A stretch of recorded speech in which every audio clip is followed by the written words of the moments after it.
I'm going to just talk you through the beginning of some of the work that Wendy and myself did. Now, I'm Vicky Johnson. As you've heard, I'm in geography. Wendy isn't in the same discipline as me, so we were looking at a mixture of students in terms of this work. Do you want to introduce yourself, Wendy? Yes, so I'm in the politics discipline at the Open University. Our focus was on those two groups of students. Okay, so what we're going to take you through, obviously relatively quickly given the time, is where this project came from. So we were looking at the tutor-student communications. Obviously, you've been aware from some of the speakers earlier today that the OU's got a slightly different model where we have our tutors delivering material that is produced by others, and the aims of the project, what we did, and then what we found from that. So Wendy and myself had worked with an earlier scholarship project with FastTest, which is the Faculty of Arts and Social Sciences Scholarship of Teaching and Innovation Centre, and we'd done some work about management expectations and student needs, particularly the early interaction between students and tutors, and we focused on level 2 and 3 for the work that we were looking at. So that's years 2 and 3. So we weren't tackling students who were new to the university, but we were looking at those who'd got some experience. And this really highlighted that students' needs weren't really being met in terms of the early interaction between the students and the tutors. So having completed that, we then went, and I have to say there were some outputs from that, but I won't talk about those. But this then really led us on to the question that if it isn't working early in the module, what's happening later on in the module? We do have retention issues as other institutions do, and it was actually what's happening. Are there elements here that we need to be focusing on, as it were? Get the next slide. So what our aim was to explore was, does communication between the tutor and students match both the university expectations, the tutor and the tutor line managers' expectations? So our tutors are managed by either purely research, teaching and research staff, whereas tutors are very much employed as teaching academics. Does the communication that takes place, does that meet student expectations and needs? And actually, would some more explicit module communication strategies help to create consistency if there is an issue, and would it improve the student-tutor relationship? So to explore this, and I should say we were looking at post-level both politics and geography modules, we looked at the university baseline. So we were looking at actually, what are our tutors who are termed associate lecturers? What are their terms and conditions? Is there anything there that we need to be aware of in terms of that communication throughout a module presentation that they should be thinking about?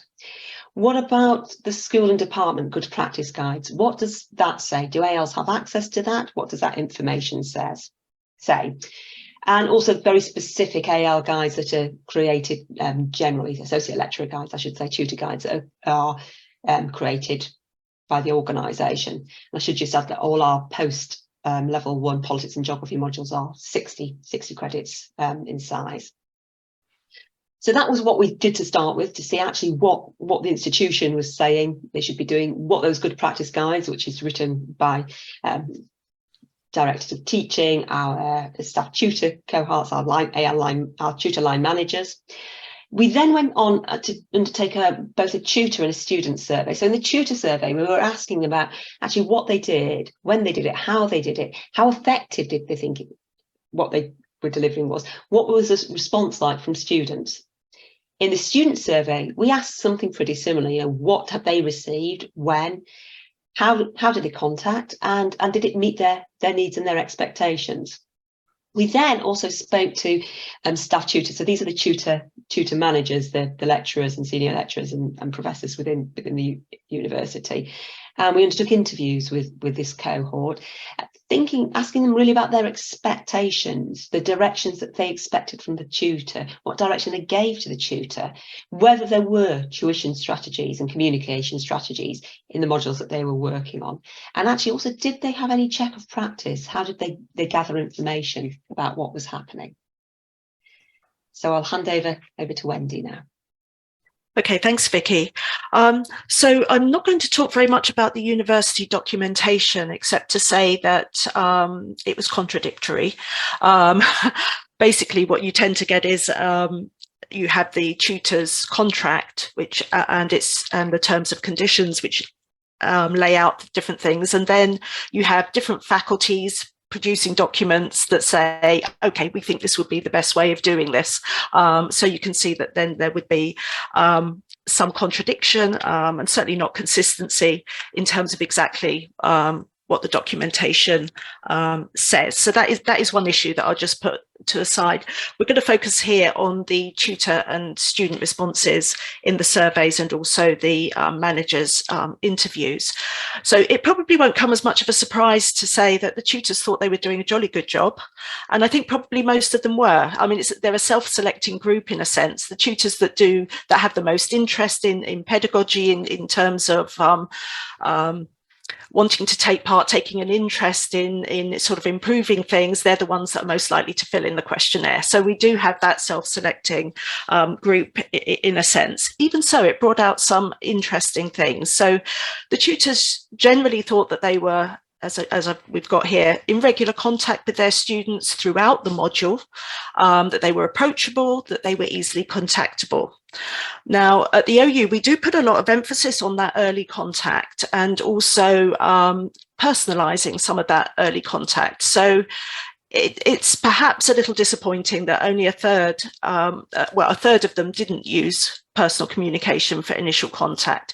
Not terribly worrying, maybe, because, okay, you send out a general email to introduce yourself. What was more worrying is the second one. Over 50% did not personalise their other early contact, so up to the first assessment that students did, because we would have expected students to respond to tutors and tutors then to have more personalised contact with the student early on. So that was a little bit worrying, but nevertheless, the tutors felt that they were doing a good job, and as I say, that they were approachable, that they were there if their students needed them, and that their students knew they were there if they needed them. Almost half felt they had received no guidance on contact, and this was an issue that we put to managers later on. So I will come back to that, and I'll perhaps address that when we look at what the managers said about what they expected of their tutors. So going on to what the student responses were, now we got over 250 responses from students, and most of them were positive about the contact they had with their tutors. So 8% said they had no contact at all from their tutor at the start of a module, which, to us would be completely unacceptable. And if you don't introduce yourself at the beginning of the module, there's no chance of you establishing that very important tutor-student relationship. And I should say that the tutor-student relationship is something that at the Open University we have considered to be key in terms of student success, or one of the very key things in terms of student success and student retention. Only 5% received a phone call at the start of the module. And you might think, well, okay, they got an email, they didn't get a phone call. Does that matter? I'm going to bring this up again because there is some argument that actually, as we've moved more to email, we've also moved more away from the personal touch. Our tutors always used to send a letter to their students before email, and even in the early days of email, they'd send a letter to each one of their students, and then they would follow up with a phone call to their students at the beginning of a module. And now with email, it's much more easy just to send out something to the group and then hopefully actually follow that up more personally, but that's not necessarily happening. One thing that we haven't actually put on here, but I will just raise very quickly here.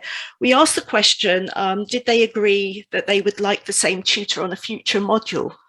And even though most students were positive overall about their contact with their tutors, only 52% agreed that they would like to have that they would welcome the same tutor again.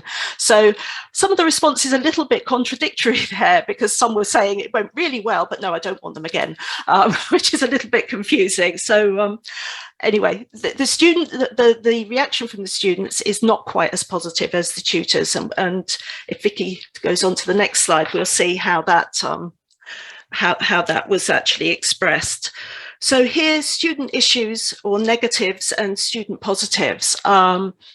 Tutors not responding to their queries or responding very late, appearing too busy to give time, tutors doing the bare minimum.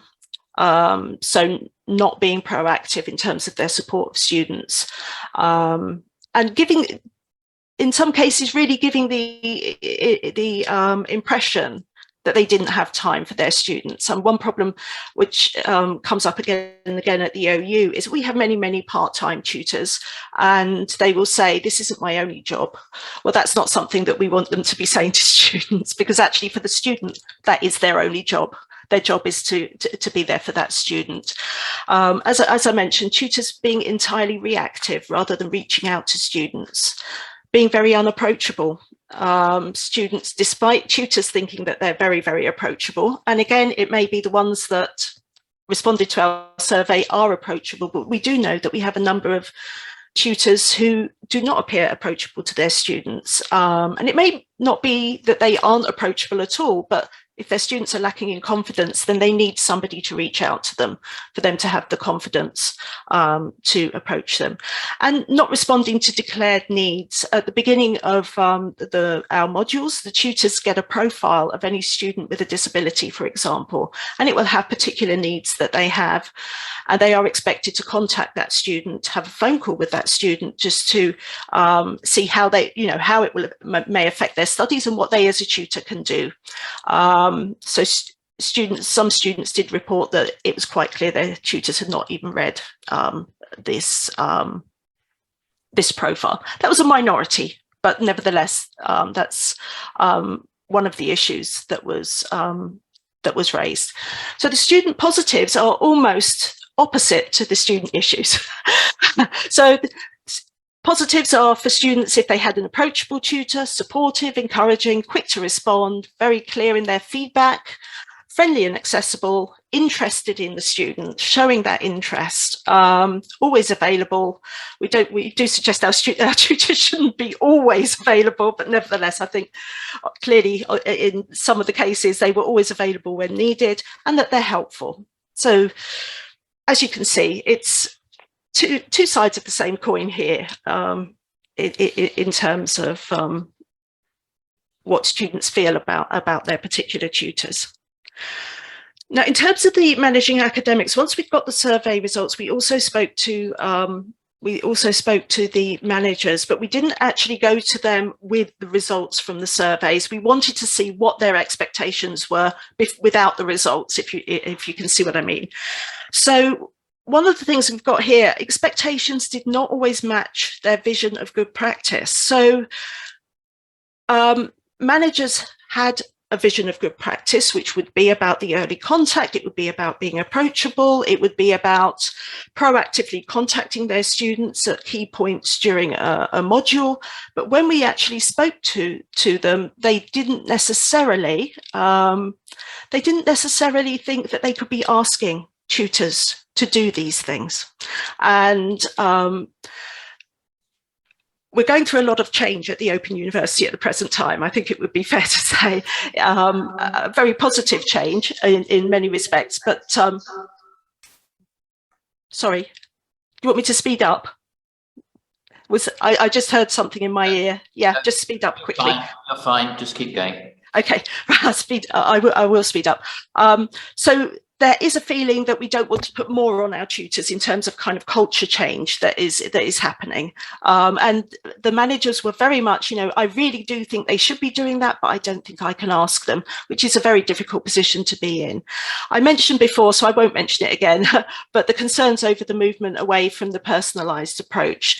that's happened with the movement to email in particular, but there's a feeling that the personalised approach has not disappeared by any means, and some tutors are very, very good in terms of the personalised approach, but that less time is being spent on that individual contact with students. I've mentioned the overloading and so on there. So coming back to the actual questions that we asked right at the very beginning, does communication between tutors and students match university and tutor line management expectations? Well, we think that not always. Documentation could be clearer. It's quite contradictory. Does communication meet student expectations and needs? Well, not always, and much is left to the interpretation of the individual tutor.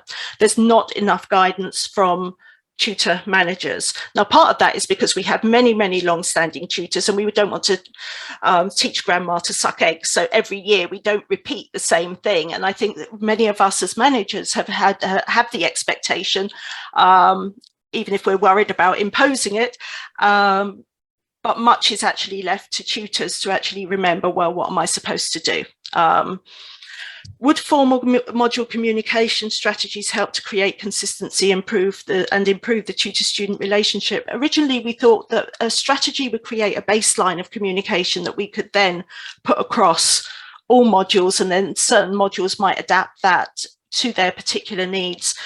By the end of this project, we felt that probably not. It wasn't a communication strategy that we needed. What we needed really were other things, like making sure, just emphasising with our tutors that their communication needed to meet their students' needs, all of their students.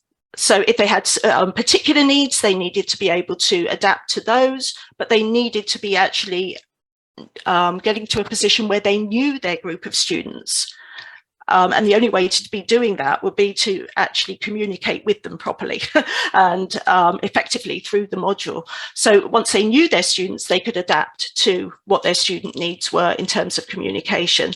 And the other thing that isn't down here, but I've come to think very much is, and it's something that Vicky and I may go on to do, is actually opening the door to students. How in distance learning do we have that open office door, you know, that we would have in a brick university?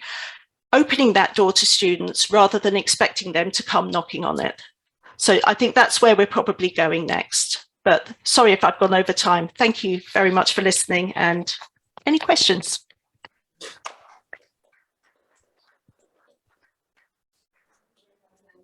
We have just a couple of minutes for questions. Can we have anything? Yeah, well, obviously, Wendy, Vicky and I know each other because we all work at the OU. Wendy and I are in the same department, so many of these issues. I just wondered with the issue about consistency versus autonomy. I wonder what kind of the tutor feeling is about that. Is there any kind of kickback? Do they feel that they're being pushed away from the personalised approach with this kind of not top down, that's not the right word, but that kind of more consistent approach that you're going for? Is it an issue, or have you not got to that point yet in the research? Shall I go, Vicky? Yeah, you go first, yeah. I think there is an issue there, because there will always be some people that will say they want to be told exactly what to do, and others that will say, don't tell me what to do, I'm a professional. And I think, again, I think that's probably why we don't tell people every year, this is what we want you to do, unless we have a particular project running. That having been said, I think we came to feel that the communication strategies would have been a top-down approach, and it would have been counterproductive. We felt that what we really needed to do actually is just to engage our tutors rather than telling them what to do. Bring them into the conversation, say to them, look, this is what students are telling us. How can we approach this? How can we get to the point where you're not being completely overworked unreasonably, but your students actually do feel that they can come to you and that you are there to support them and to help them. So I think we kind of shifted our position. Would that be fair, Vicky? Yeah, we did, because of that diversity of responses really from tutors, that some were very much, yes, my staff tutor's great, my line manager's great, I get all of this information, whereas others were I get all of this, I keep being invited to do things with my line manager, but I know what I'm doing. So yeah, it was really that kind of diversity of what works for individual tutors, which is why it's so important that their line managers know them well. I think if you try to impose from the top anyway, it might work, but it might work initially, but you're going to forever be banging on about it. And the relationship, you know, the relationship between us and and those that we manage is very collegial. It hasn't been the most managerial, I mean, people vary, but not the most managerialist of approaches. And I think if you can engage people, you will still get some people who won't do it. Of course you will, but they are the minority. And if you can engage people, then they will do it. And we think that they will find it easier because their students will be less problematic in the end if they're being well supported. Thank you. Thank you. Yeah, so is there onboarding for new tutors in kind of the expectations of what is good practice? So I'll come in there. There is, and there's quite a lot of work being done at the moment in terms of supporting new to the organisation tutors. I think historically it may not have always been so consistent, and I suspect that's the approach. We have got tutors who have worked for us for 30 and 40 years, so we have the onboarding is probably less of an issue than actually working with tutors who have been there a substantial amount of time. But yes, we do, and we have systems where new tutors have mentors who are established on the modules that they're tutoring and so on and so forth. So yeah, we have an institutional approach, but then there's also a far more local approach for the particular areas that they're teaching. But like I say, I think part of the challenge is more likely to be that we have we've had a very stable workforce, to be honest, in terms of tutors and people who have stayed for a significant amount of time. So that maybe just make the onboarding more important, because if people are going to be here a long time, we want to make sure it's right. I think, sorry, if I could just come in there, I think there has also been something of an issue, you know, with the mentoring. We choose obviously people that we think are good tutors to do the mentoring, and usually that works very well. Every now and again you do find that particular mentors had particular quirks that you really didn't want to be handed on to the new generation of tutors. I think the other thing is, in terms of having tutors for such a long period of time, of course they have come from a situation where they were working completely on paper, where they were working completely in terms of face-to-face teaching, where they did the telephone calls, where they did, you know, and that has changed considerably over time. So I was going to ask them, has a community of practice approach been considered so that they learn from each other? Sorry, I didn't quite catch that. So if you consider communities of practice approach for them, so that kind of peer development kind of across, and you've got that mix of new and old, so you get that combined notion of good practice. Yes, I think in theory, yes. In theory, yes. And also in terms of staff development, of course, we do have some of our tutors actually presenting, particularly, for instance, in terms of online teaching, those that are particularly good at using it and are more innovative, doing sessions for other tutors. But yes, there is, through that mentoring, there is what we would hope would be the sort of OU way of working being passed along, but with hopefully some room for innovation as well, because you can get, as we all know, you can get a bit stuck in particular ways of doing things that, and some people, of course, are resistant to new ways of doing things, and sometimes a bit of that may get handed on as well. So we're always watching and fiddling with these things to try and take what is the best practice and have it not just come from us, but to be coming from the people who are in the front line, because they're the ones that really understand exactly how things pan out in terms of our groups of students now. Thank you very much. And thanks to all of you for your contributions and questions. Thanks so much to our presenters from online. And yeah, thank you.